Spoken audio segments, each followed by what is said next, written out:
Hola hermanos y hermanas de la iglesia Zoe, ¿cómo están? Qué gusto saludarles todavía algunos domingos más por este medio. Esperamos en Dios su dirección. Pero vamos a seguir disfrutando de la bendición de Dios, disfrutando de su gracia, de su amor y de su misericordia a través de compartirles la palabra de Dios. Hoy seguimos analizando un poquito más unos versículos que ya habíamos analizado en ocasiones anteriores. De repente ustedes se han fijado que este año he tomado un mismo pasaje y lo hemos visto desde diferentes perspectivas, de diferentes relecturas, lo que se llama de una manera holística, ¿no? Conociendo el todo y conociendo parte por parte para volver a entender ese todo. Hoy vamos a volver a ver Mateo 9, 9 al 13. Mateo 9, 9 al 13. Y si ustedes me preguntan qué título le pondría al mensaje de hoy, sería: no vine a llamar a los religiosos. No vine a llamar a los religiosos. Algunas personas dicen que Jesucristo fundó una única y verdadera religión. ¿Sí? ¿Será eso? ¿Cristo vino a fundar una religión? ¿Como una religión más de las 3 más grandes del mundo? ¿O realmente vino a otra cosa Jesucristo? No estamos en contra de las iglesias y de las instituciones, sino más bien estamos queriendo entender que esto va más allá. La propuesta de Jesús es un poquito más allá, lo que Él nos quiere enseñar es un poco más allá, lo que Él vino a hacer es algo más que simplemente instituir una religión oficial. Más que eso, ¿no? Y entonces por eso dice el Señor Jesucristo aquí, en lo que yo entiendo, no vine a llamar a los religiosos. Hay que entender bien esto para ver si no caemos dentro de la religiosidad. Religioso es aquel que simplemente cumple con normas, con reglamentos, con disposiciones, con permisiones y con prohibiciones de seres humanos, que dicen que lo encuentran en la palabra de Dios. Esa es una religión o una persona religiosa. Sí existe la religión, ¿verdad? Santiago 1:27 dice: la religión pura y sin mácula, sin mancha, es visitar a las viudas y a los huérfanos en sus tribulaciones, amar al prójimo y guardarse sin mancha del mundo, amar a Dios. Esa es la verdadera religión. Amar a Dios con todas tus fuerzas y amar al prójimo como a ti mismo. Ahí sería la verdadera religión. Si es que podemos tomar este concepto de religión. Pero aquí nos está hablando de esa desviación, de eso que crearon los seres humanos y que desvirtuó totalmente el mensaje y la obra de Dios para nosotros, la obra de Jesús. Vamos a pensar. Mateo 9, 9 al 13. Aquí nos encontramos con una parte interesante. Versículo 9. Dice una versión de las que reviso de repente, que Jesús en el versículo 9 llamó a ser sus discípulos a gente de mala reputación, como Mateo, cobrador de impuestos, ratero, sinvergüenza. ¿Cómo puede ser esa persona un discípulo de ese rabino? Debería ser yo, que ayuno todos los días, que oro todos los días, que hago esto, que soy esto, que lo otro, dirían los religiosos de aquella época. ¿Cómo no vino a llamar a los religiosos, a las grandes autoridades y eminencias de Israel? Y no, ¿verdad? Jesucristo vino a llamar no a los religiosos. Lo dijo la vez pasada, el domingo pasado lo analizamos: yo no vine a llamar justos, sino vine a llamar a pecadores. Y ahorita vamos a entrar a eso, pero quiero meterme un versículo más. En el versículo 10, el siguiente versículo, nos dice aquí esta parte de la Biblia que además de que Jesús llama a gente de mala reputación para ser sus discípulos, también come, convive, hace fiestas, va a fiestas, dijimos la vez pasada que podía ser que era en la casa de Mateo, o a veces él organiza fiestas, porque también podría ser otra posibilidad, que era en su propia casa, porque ahí en ese lugar tenía un centro donde tenía todas sus actividades Jesucristo, ahí vivía en ese pueblo. Entonces, además de que llama a personas de mala reputación a ser sus discípulos, también come con la gente de mala reputación. Les hace fiestas y va a sus fiestas. ¿Cómo es posible, no? ¿Cómo es posible que haga eso el Hijo de Dios? No lo puedo creer, dirían algunos. Si es verdaderamente Hijo de Dios, no andaría haciendo esas cosas. Pero ahí está. Versículo 10 nos dice eso. Versículo 11. Ante esta situación, los religiosos de aquella época, los que no habían entendido la propuesta de Jesús, que la habían desvirtuado después de miles y miles de años de no haber entendido esa propuesta de Dios, de no haber entendido qué era lo que Dios quería para sus vidas, de repente pues se desvirtúan esto, y esos mismos religiosos dicen: ¿cómo es posible que su maestro coma con esa clase de gente? ¿Cómo es posible? Escándalo, sacrilegio, herejía. No puede ser el Hijo de Dios por eso, porque está rompiendo todos los moldes de la religiosidad desde nuestros tatarabuelos, desde Abraham, Isaac, Jacob. ¿Cómo es posible? Él no puede ser Hijo de Dios si come con esa clase de gente, si convive con esa clase de gente, si llama para ser sus discípulos a esa clase de gente. Él debería llamar a los más puros, santificados, justos, cumplidores de la ley, estrictos en apego a las cosas que piden los hombres, todo eso. ¿Cómo es posible que Jesús, su maestro, coma con esa clase de gente? Y vimos que no se los dijo ni siquiera a Jesús, sino a sus discípulos. Y entonces Jesús dice en el versículo 12: yo llamo a los que me necesitan. Los sanos no tienen necesidad de médico, están sanos. Los enfermos sí tienen necesidad de médico. Al final analizamos que todas las personas tenemos necesidad de médico. Desde que nacemos hasta que morimos necesitamos un médico. Un médico nos recibe y un médico nos ayuda en situaciones en el final de la vida. Y con esa enseñanza también concluimos: necesitamos todos de Jesucristo. Nadie podría decir: yo no estoy enfermo, temporalmente, pero un dolor de cabeza, un dolor de muela, cualquier cosa. A veces ni siquiera te das cuenta que estás enfermo porque no tienes síntomas, pero todos los seres humanos tenemos enfermedades. Yo llamo, dice Jesús, a los que me necesitan. Y entonces llega el versículo 13, que es el interesante. El versículo 13 dice: yo quiero que aprendan lo que significa. Yo no quiero que me ofrezcan sacrificios, sino que sean compasivos, porque yo no he venido a llamar a los buenos, sino he venido a llamar a los pecadores. Aprendan lo que significa. Yo no quiero que me ofrezcan sacrificios, sino que sean compasivos. Yo no he venido a llamar a los buenos, sino a los pecadores. Esta era una cita de un profeta.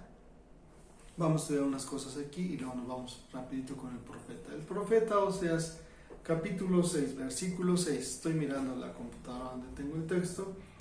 Dice en esta versión: lo que más quiero de ustedes no son sus sacrificios rituales, sino que me amen y amen a su prójimo. Lo que más quiero de ustedes no son sus ofrendas, sino que me reconozcan y respeten como su Dios. Esa es la otra versión. Quizá haya otras versiones más tradicionales que ustedes tengan, pero esas son las que a mí me llamó para entender un poquito, ¿no? Misericordia quiero y no sacrificios. Conocimiento de Dios más que holocaustos. Pero Jesucristo dice algo aquí interesante. Miren. Si van a estar evaluándome, lo han hecho mal. Si tratan de juzgarme, de criticarme, lo han hecho mal. Quiero que aprendan bien las cosas. Quiero que aprendan bien las cosas. Oseas vivió un tiempo en que los del pueblo de Dios, por más que Dios les llamaba, más iban a los dioses ajenos. Más iban a celebrar cosas que creían que para poder calmar la ira de Dios, porque sabían que su vida estaba siendo mala, pues tenían que hacer rituales muy cuidadosos.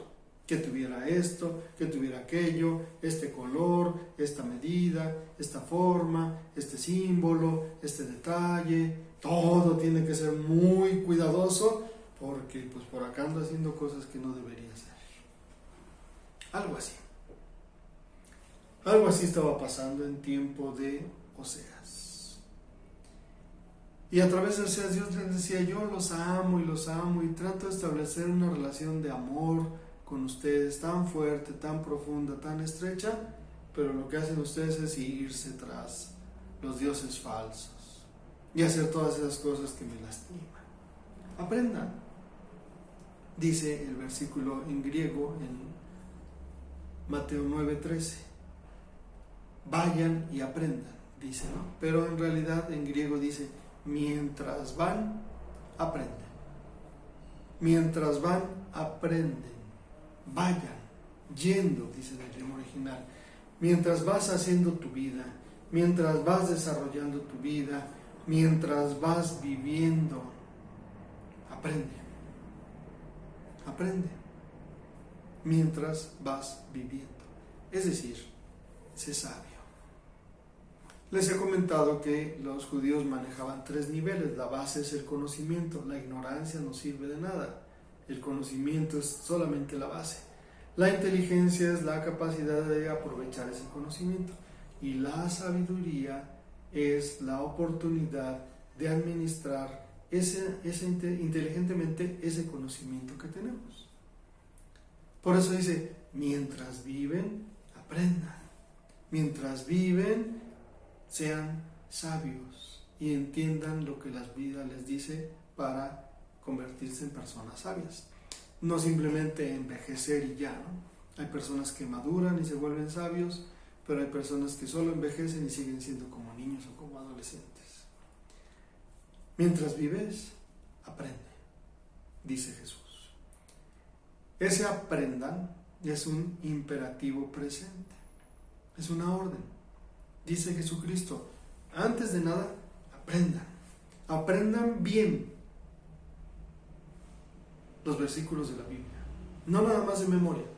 Entiendan bien la palabra de Dios, conozcan bien la palabra de Dios, conozcan a fondo la palabra de Dios, entiendan claramente y correctamente la palabra de Dios. Aprendan.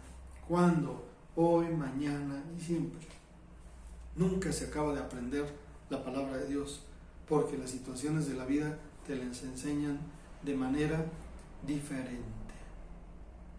Pero de que tenemos que aprender, tenemos que aprender.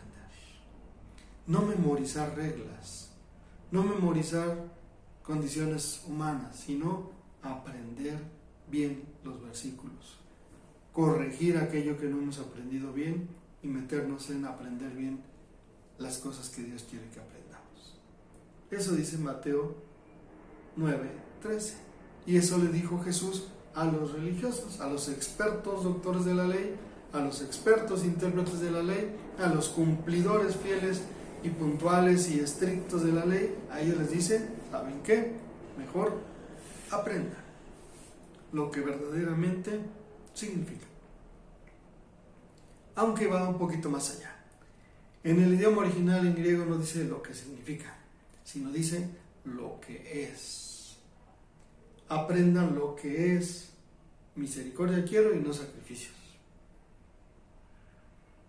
Eso es lo que dice, lo que es. ¿Por qué? Porque lo que es son vivencias y lo que significa son simples y meras definiciones. Está bien definir para entender, está bien definir para poder explicar, pero no quedarnos en meros conceptos que pues ahí se quedan en conceptos. Sí, yo sé que misericordia y gracia significa eso, ¿y por qué no lo vives? ¿Y por qué no lo pones en práctica? ¿Y por qué no es parte de tu vida diaria? Si es que ya lo aprendiste. Quizá no lo hemos aprendido.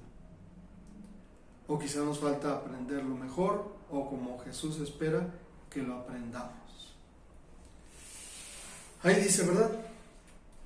Aprendan qué es, cómo se vive. Aprendan a vivirla, a practicarla, a que sea parte de su vida la misericordia y no simplemente los sacrificios. Vamos a pensar, misericordia y sacrificios, no dice así la Biblia, ¿verdad? Sacrificios en vez de misericordia, no dice así la Biblia. Los dos, no dice así la Biblia. No, misericordia sobre sacrificio. Eso es lo que tiene que ser. Misericordia sobre sacrificio. No junto a, sino en vez de. Dios no quiere sacrificios. Los sacrificios en la ley enseñaron algo. Recuerden que la ley era la enseñanza. La Torá no significa la ley. La Torá significa la enseñanza. Los libros del Pentateuco, los primeros 5 libros, eran la enseñanza en donde el ser humano podía conocer que por sí mismo no podía ser agradable delante de Dios y que necesitaba ayuda alguna para poder ser agradable delante de Dios, y esa la daba solamente Jesucristo. Dice aquí, misericordia quiero. En el griego, aquí en Mateo 9:13 dice, hay una de las cosas que yo sueño, que yo anhelo, que yo deseo en mi corazón, dice Dios, es que mis hijos vivan la misericordia. Que vivan la misericordia que han recibido de mí, pero también vivan esa misericordia compartiéndola a los demás. Misericordia no es lástima. Misericordia no es sentir hacer algo por aquel que es más desdichado que yo, por aquel que es más necesitado que yo, por aquel que es inferior. Como hacen algunos, bueno, pues voy a mandar ofrendas a África, no sé, a lugares de Centroamérica porque les ha ido peor que a mí, pobres, pues bueno, les voy a ayudar en algo, pobrecitos. No es eso. La misericordia es otra cosa, porque la misericordia aún se puede vivir con alguien que no la necesita. Y esa es la verdadera misericordia.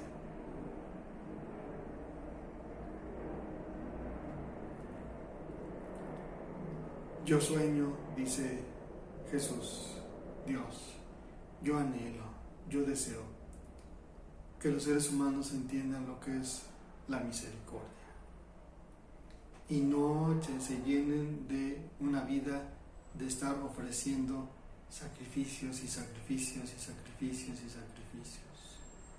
Es bueno el orden, son muy buenas las instituciones eclesiásticas que tienen un estilo de hacer los cultos, como sigue un punto, otro, y son tan diferentes todos porque Dios tiene tanta misericordia en nosotros que nos da para todos los gustos. Pero no es eso nada más. No se queda simplemente ahí. Jesucristo estaba citando a Oseas. Imagínense, ya habían pasado 1000 años, 500 años, no sé, cientos de años. Póngala ahí. Y el pueblo de Dios no entendía lo que Dios quería. ¿Por qué? Porque estos religiosos decían, Jesús come con pecadores, sin nombre. ¿Y qué hace Jesús? Mateo, sígueme. Mateo se relacionaba con ellos. Mateo los conocía. Jesús se relacionaba con ellos. Jesús los conocía hasta por nombre. Él se llama Mateo. No es un pecador más. A uno le dijo sígueme, a otro le dijo sígueme, y los conocía bien. A Mateo les dijimos desde la vez primera, como era el pueblo donde él vivía, sabía bien a qué se dedicaba Mateo y sabía muy bien lo que hacía Mateo, y estaba Mateo sentado en la oficina de impuestos aduanales, ocupado en su trabajo, y a él lo llama Jesús.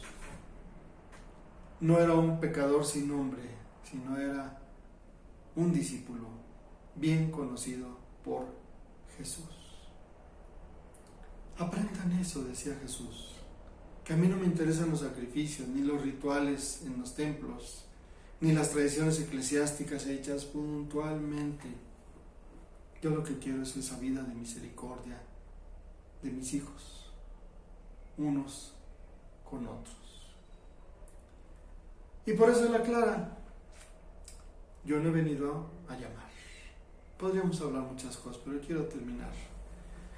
Les he comentado que la palabra llamar se pronuncia kaleo en griego, y la palabra iglesia se pronuncia eclesia, de iglesia, que viene de kaleo. La iglesia son los que son llamados de diferente lugar a formar la congregación de los llamados. Y Jesús dice, yo no he llamado a mi iglesia a los religiosos que se creen perfectos, justos, santos, intachables. No, yo he venido a llamar a los pecadores que necesitan arrepentimiento, y arrepentimiento se pronuncia metanoia, o cambia tu forma de pensar. A esos ha llamado Jesús, y a esos vino a llamar. Aquellos que necesitan arrepentirse, cambiar su forma de pensar, y que necesitan aprender bien lo que tiene Jesús listo para todos ellos. Yo no he venido a llamar a los religiosos, yo vine a llamar a los pecadores, dice Jesús. Dios te bendiga.